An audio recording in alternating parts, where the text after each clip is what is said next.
The Choice Factory, by Richard Shotton. Introduction. It's just after 3 in the morning, on a cold March night in New York City in 1964. A young woman named Kitty Genovese is walking home from her job as a bar manager.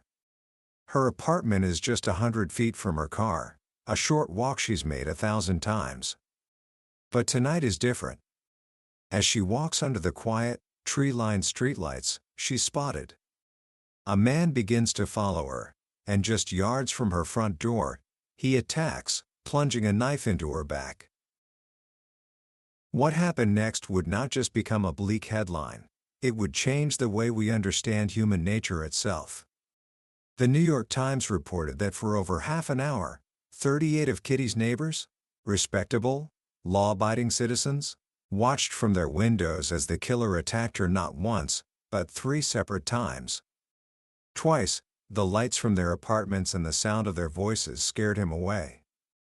And twice, he returned to find her and continue his assault. During this entire half-hour ordeal, not a single person called the police. One person finally called, but only after Kitty was already dead. The city was scandalized. How could this happen? How could 38 people watch a murder and do nothing?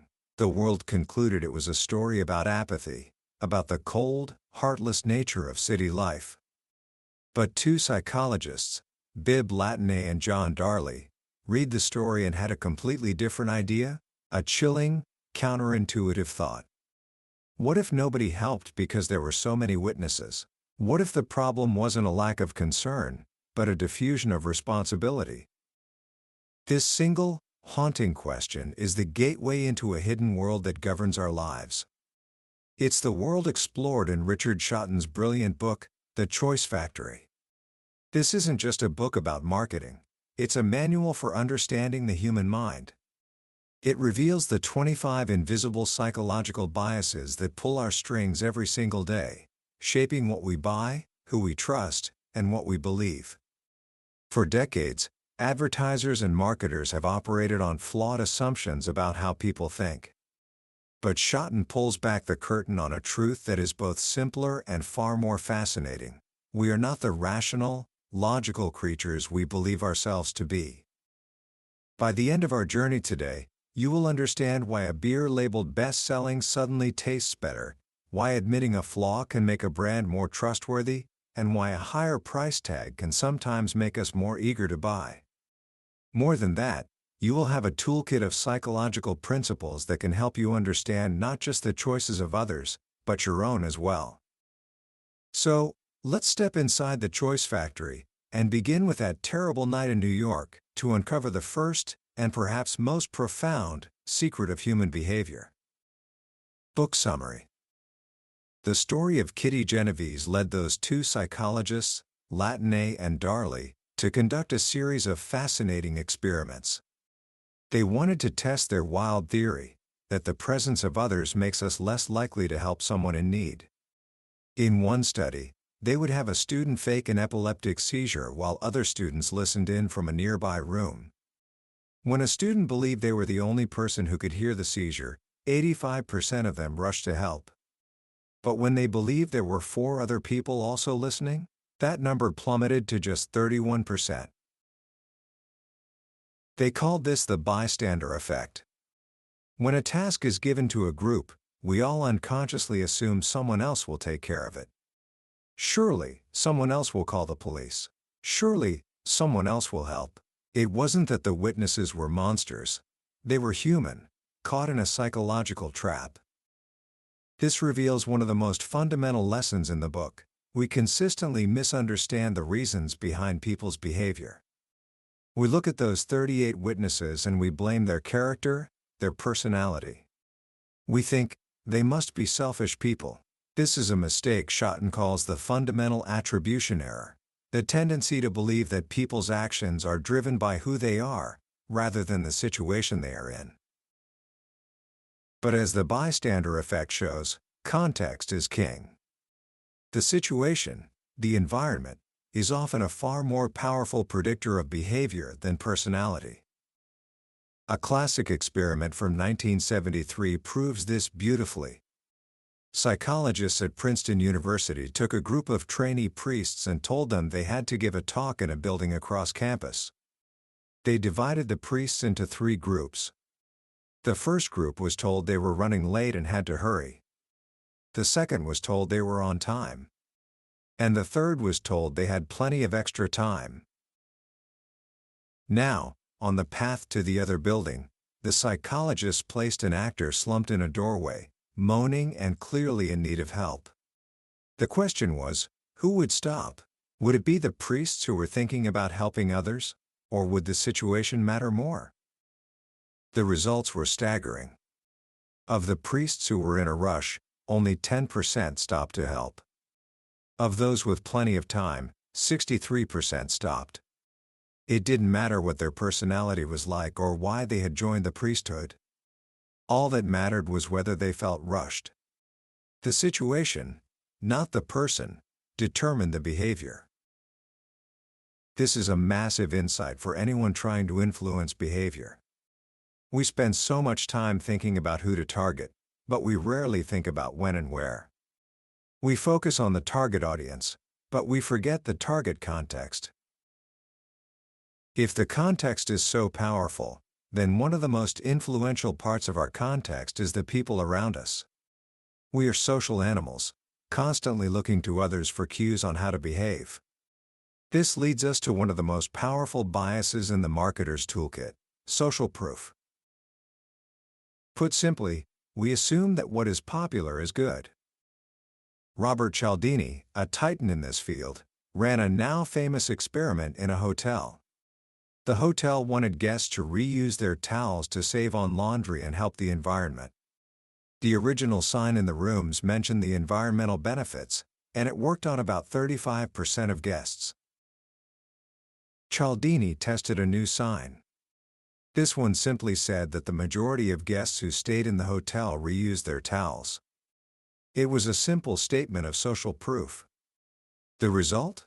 Compliance jumped to 44%. That's a 26% improvement, with zero extra cost. Then he got even smarter. He tested a third message, one that was even more specific. It said, "The majority of guests who have stayed in this very room reused their towels." Now the social proof was hyper-relevant. And compliance jumped again, to 49%. This bias is everywhere. McDonald's used to have signs that said billions and billions served. Whiskas cat food for years claimed 8 out of 10 owners said their cats prefer it. It works because it's a mental shortcut.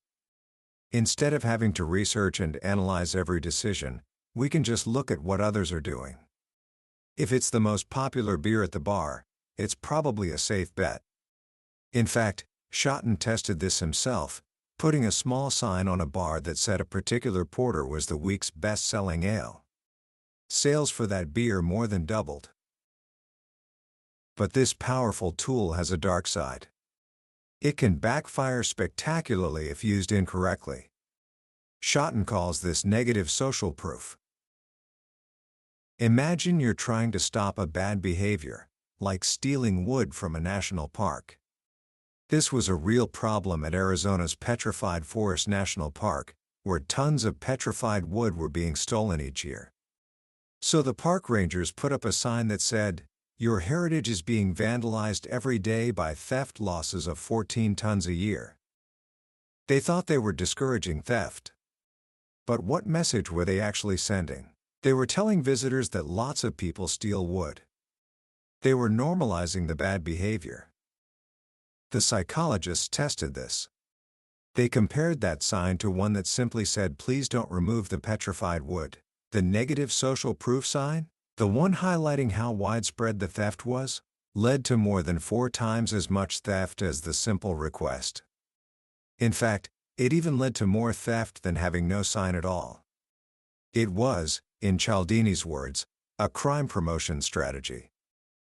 You see this mistake everywhere. Campaigns that say only 4% of people donate blood, or a news site that pleads, "More people are reading our articles than ever, but fewer are paying for it." They are, without realizing it, telling you that the undesirable behavior is the norm. The smart way to frame it is to flip the statistic. Instead of saying 4% donate blood, say join the 2 million people who are already donors. Always emphasize the popularity of the behavior you want to encourage. So, we follow the crowd. But what happens when a brand wants to stand out from the crowd? What if your whole strategy is to be different? This brings us to another powerful bias: distinctiveness. Our brains are wired to notice what's different. Think about a long line of text: JRM, TWS, ALS, HOOK, 153, FEDI. What do you remember? You remember the number. This is called the von Restorff effect, named after the psychologist who discovered it in the 1930s. Things that stand out are more memorable. Shotton ran his own version of this experiment. He showed people a list of logos from 11 car brands and one fast food brand. Guess which one they remembered most? People were 4 times more likely to recall the fast food brand than the average car brand. It was memorable simply because it was different. This might sound obvious, but look around at most advertising. Car ads all show sleek vehicles on winding country roads. Watch ads almost always show the time as 10 past 10. Lager brands all sponsor football. There's a herd mentality that makes everything feel safe and familiar, but also utterly forgettable. The greatest brands often achieve their status by breaking these category norms. In 2009, the price comparison website market was a sea of sameness. All the brands talked about were functional benefits, how many insurers they compared, how much money you'd save. Then, one brand, Comparithi Market, broke ranks. Instead of another boring ad about savings, they introduced a family of Russian meerkats. It was absurd, it was emotional, and it was completely different. The result? The brand rocketed from 4th place to 1st in the market. They achieved their entire year's business objectives in just 9 weeks. Their distinctiveness paid off, massively. The lesson is simple but profound: when the world zigs, zag. This principle was also brilliantly used by Apple when they launched the iPod. At the time, all headphones were black. So when you saw someone listening to music, you had no idea what device they were using. Apple made their headphones a striking, brilliant white. Suddenly, you could see iPod users everywhere. It created the illusion that Apple was the market leader long before they actually were, which, thanks to social proof, made even more people want one. Those iconic white earbuds were perhaps their greatest marketing innovation. Now, let's shift gears and talk about something we all deal with every single day: price. Our relationship with money is far stranger and more irrational than we think. We don't have an internal calculator that tells us what something is worth. Instead, our sense of value is almost entirely relative. This is the bias of price relativity. Think of the famous optical illusion with 2 identical circles. When one is surrounded by large circles, it looks small. When the same circle is surrounded by tiny circles, it looks huge. Our minds don't judge things in a vacuum. We judge them by comparison. The same is true for price. Shotton demonstrated this by asking people if they thought a box of PG Tips tea, priced at £2.29, was good value. When it was compared to the Tesco own label tea at just £1, only 31% thought PG Tips was a good deal. But when he showed it to another group, and instead compared it to a premium brand, Twinings, priced at £3.49, something amazing happened. Now, a full 65% of people thought PG Tips was good value. The product didn't change. The price didn't change. Only the comparison changed. This is why introducing a high-end decoy product can be so effective. Psychologists Amos Tversky and Itamar Simonson demonstrated this with an experiment on cameras. When people were given a choice between a $170 camera and a $240 camera, the choices were split about 50-50. But when a third, high-end option was introduced, a $470 camera, most people didn't buy the expensive one.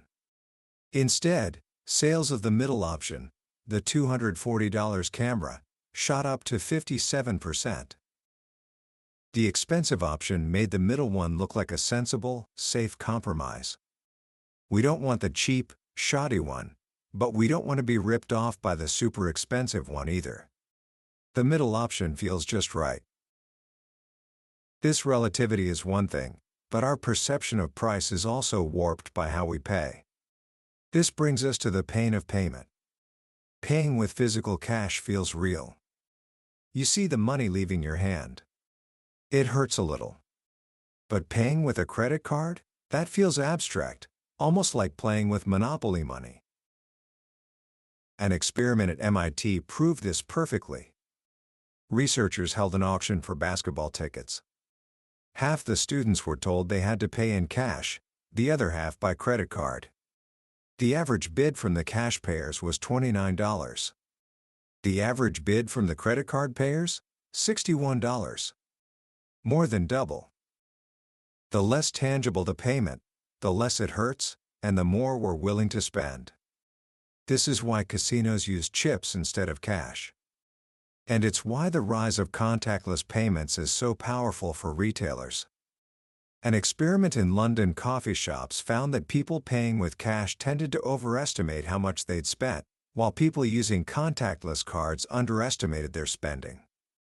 The memory of the purchase feels cheaper, which makes you more likely to come back. The way a price is presented can also reduce this pain.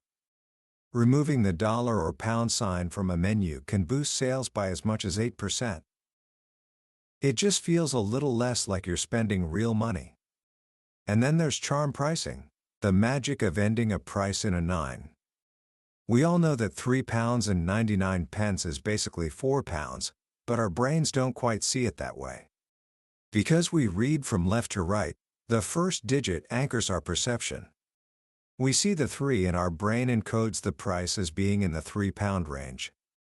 An analysis by the sales platform Gumroad found that items with a charm price like $3.99 had a conversion rate 51% higher than items priced just a penny more at a rounded figure like $4. But what if a high price isn't a problem to be solved? What if it's actually an advantage? In certain categories, a higher price can actually increase a product's appeal and even its performance. This is the world of Veblen goods, named after the economist Thorstein Veblen. The psychologist Dan Ariely tested this with a fascinating experiment involving a fake painkiller. He told participants they would receive 2 small electric shocks, one before taking the painkiller and one after. Half the participants were told the pill cost $2.50. The other half were told it cost just 10 cents. Of course, the pill was just a placebo, a sugar pill with no active ingredients. But here's what happened. Among those who took the cheap 10-cent pill, 61% reported a reduction in pain. Not bad for a sugar pill. But among those who took the expensive $2.50 pill, a staggering 85% felt less pain. The high price set a higher expectation, and that expectation literally changed their physical experience. This isn't just about medicine. Our brains use price as a shortcut for quality. If it's more expensive, it must be better. This is why you might enjoy a glass of sparkling wine, but the moment you find out it's a £4.99 bottle from the corner store, you suddenly notice that it's a bit too sweet. Your enjoyment isn't just about the liquid in the glass, it's about the story the price tells you. The way we first encounter a brand or a product also has a disproportionate impact on our lasting impression. This is the primacy effect. First impressions are sticky. They create a lens through which we interpret everything that follows. In a classic 1946 experiment, the psychologist Solomon Asch described a person to 2 groups of students. He told Group A that the person was intelligent, industrious, impulsive, critical, stubborn, and envious. He told Group B the exact same words, but in the reverse order: envious, stubborn, critical, impulsive, industrious, and intelligent. The descriptions were identical, but the order changed everything. Group A, who heard the positive traits first, formed a largely positive impression. They thought he was a capable person with a few minor flaws. Group B, who heard the negative traits first, saw him as a problem person whose abilities were held back by his bad character. The first words created a direction for their judgment, and everything else was made to fit that initial impression. This is why a brand's launch is so crucial. You only get one chance to make a first impression, and if that first impression is negative, all your future messages will be fighting an uphill battle. This power of first impressions also relates to our expectations. What we expect to experience often becomes what we do experience. This is expectancy theory. A wonderful experiment by Brian Wansink at Cornell University showed this with brownies. He gave out free brownies to students, but served them in 3 different ways: on a fancy china plate, on a paper plate, or just on a napkin. The brownies were all identical. But the student's experience was not. The brownies on the china plate were rated as excellent, those on the paper plate were good, and those on the napkin were just okay. Even more amazingly, when asked how much they would pay for the brownie, the students offered more than double for the one served on china, $1.27 compared to the one on the napkin, 53 cents. The presentation changed the expectation, and the expectation changed the taste. This means that how you describe something matters just as much as what it is. Renaming red beans with rice to Cajun red beans with rice on a menu boosted its appeal by 13%.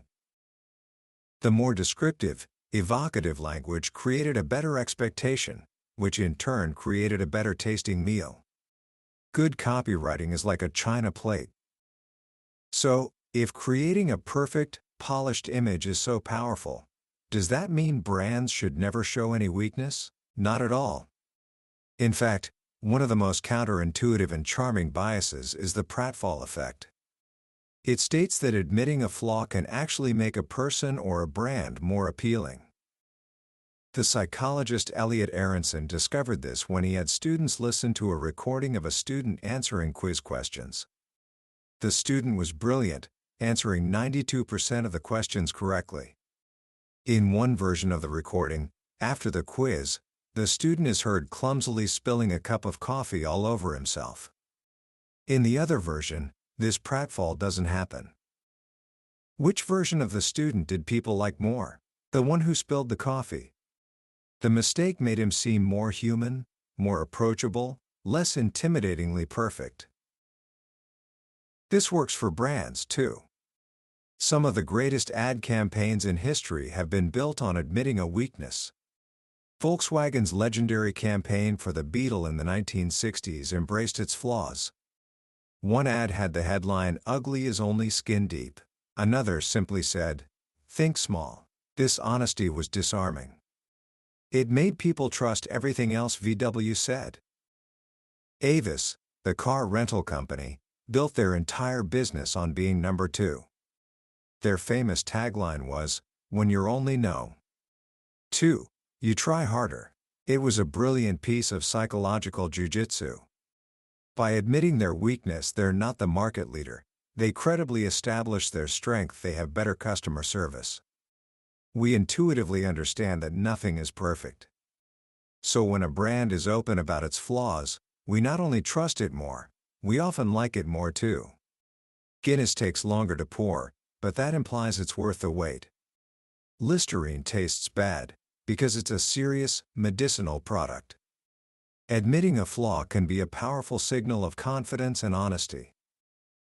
Now, all these biases, from social proof to the pratfall effect, are powerful tools. But why don't more people in business use them? Why do so many brands still rely on bland, forgettable, and ineffective marketing? This brings us to a set of biases that affect not the consumer, but the marketer. The biggest trap is the curse of knowledge. Once you know something, it becomes incredibly difficult to imagine what it's like not to know it. A famous Stanford experiment illustrated this perfectly. A group of people were asked to tap out the rhythm of a well-known song, like Happy Birthday, while another group had to guess the song. The tappers predicted they'd be successful about 50% of the time. After all, the song was playing perfectly in their own head as they tapped. The reality? The listeners guessed the song correctly only 2.5% of the time. To them, it wasn't a melody, it was just a series of disconnected taps. Marketers are the tappers. We are so immersed in our own products, our own jargon, our own strategies, that we can't imagine what it's like to be a normal consumer who spends maybe 3 seconds thinking about our brand in an entire year. This curse leads us to create ads that are too complicated, too full of insider information, and too subtle to be noticed by someone giving it a cursory glance. We approve a poster design by scrutinizing it from 2 feet away in a boardroom, forgetting that a real person will see it for 2 seconds from across a busy street. This is compounded by overconfidence.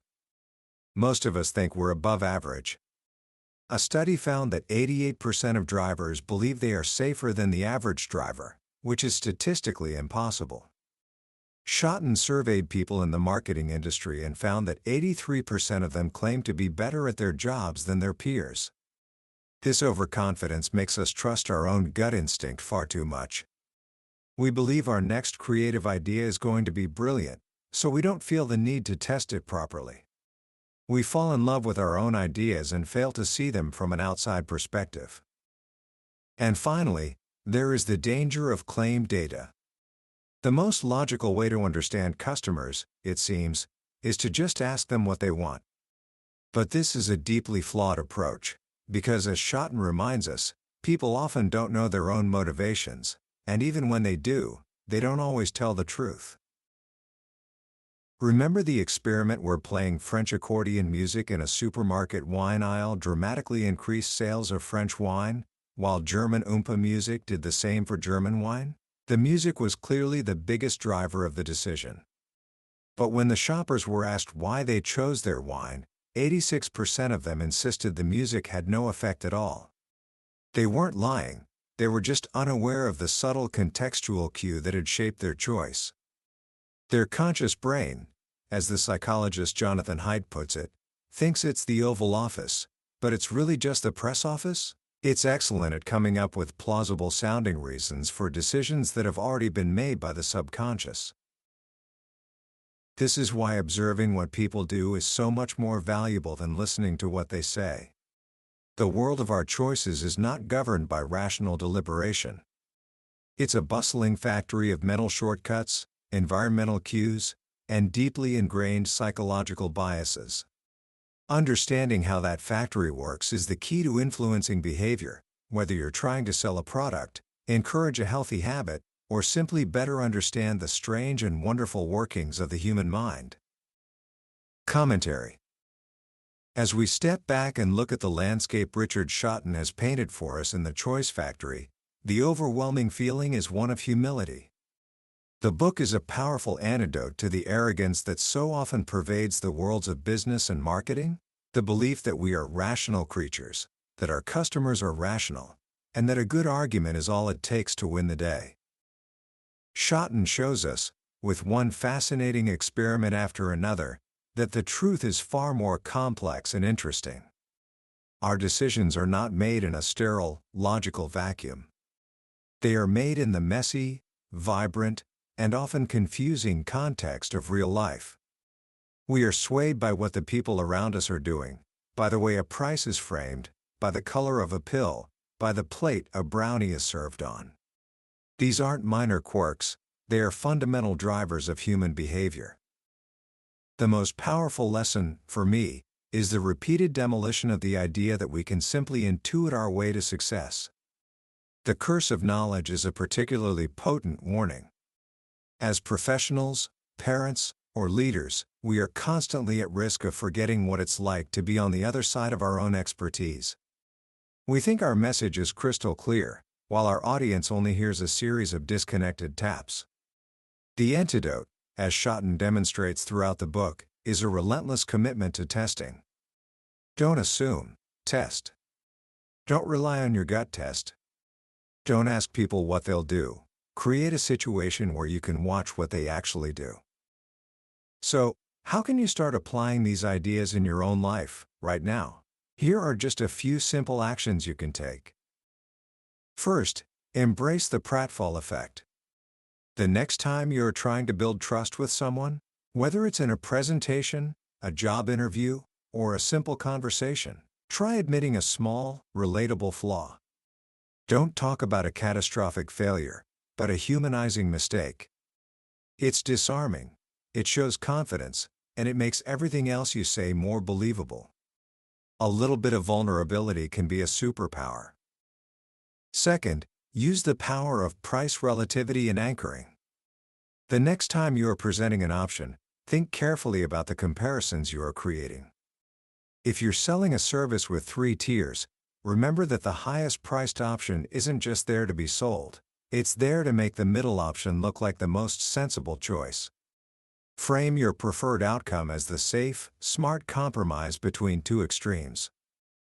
Finally, practice becoming a better observer of social proof.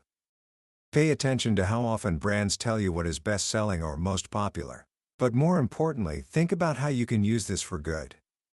If you're trying to encourage a positive behavior in your family or your team, don't just talk about why it's a good idea. Find a way to highlight that most people are already doing it.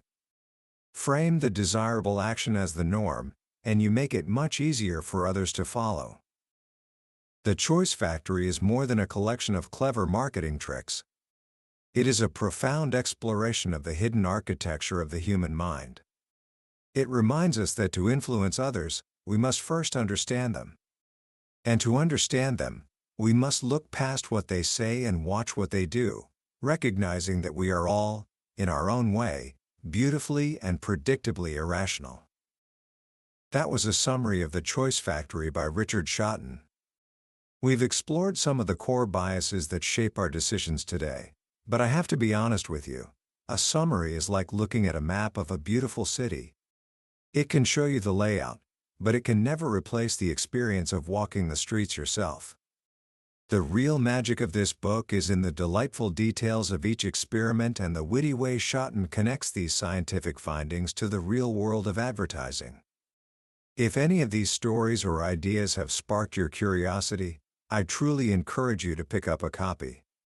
Reading it isn't just about gaining knowledge, it's about gaining a new set of eyes with which to see the world.